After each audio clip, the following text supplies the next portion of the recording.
ശബരിമല സ്വർണ്ണക്കൊള്ളക്കേസിൽ അങ്ങനെ ഇ ഡിയും കളത്തിലിറങ്ങുന്നു. E D അന്വേഷണത്തിന് ഉത്തരവിട്ടത് കൊല്ലം വിജിലൻസ് കോടതി. ബഹുമാനപ്പെട്ട ഹൈക്കോടതിയുടെ മേൽനോട്ടത്തിൽ SIT അന്വേഷണം നടക്കുന്നുണ്ട്. ആ അന്വേഷണത്തിൻ്റെ ഇപ്പോഴത്തെ പോക്കിൽ കോടതി അതൃപ്തി രേഖപ്പെടുത്തിയെന്ന വാർത്തയും ഉണ്ട്. വാസുവിനും പപ്പനും ശേഷം കാര്യമായ മീനുകളെ ഒന്നും ഇതുവരെ വലയിൽ കൊടുക്കാൻ കഴിഞ്ഞിട്ടില്ല. ചിലരിലേക്ക് എത്താതിരിക്കാൻ ഭൂതഗണങ്ങളുടെ സമ്മർദ്ദം ഉണ്ട് എന്നും കേൾക്കുന്നു. ഇ ഡി ഒടുവിൽ കേരള രാജാവിൻ്റെ രക്ഷകരായി അവതരിക്കുമോ? മുൻ അനുഭവം അങ്ങനെയാണ്. കരുവന്നൂരിൽ ഇ ഡി ഇറങ്ങി.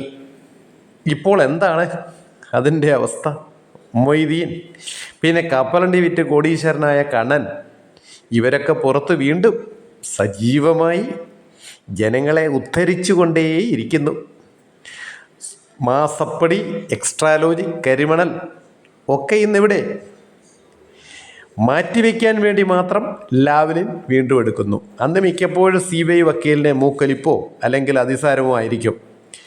ഡൽഹിയിലെ പ്രൊഫഷണൽ പാലം പണിക്കാരായ മുന്ന ബ്രൂട്ടസ്, പിന്നെ തിരുത തോമ, കൂടാതെ 2 പേരൂടെ ഉണ്ടെന്ന് കേൾക്കുന്നു. അവരെല്ലാം നമ്മുടെ ചെലവിലാണ്, നാട്ടുകാരുടെ ചെലവിലാണ് ഈ രാജാവിനെ പൊതിഞ്ഞു പിടിക്കുന്നത്.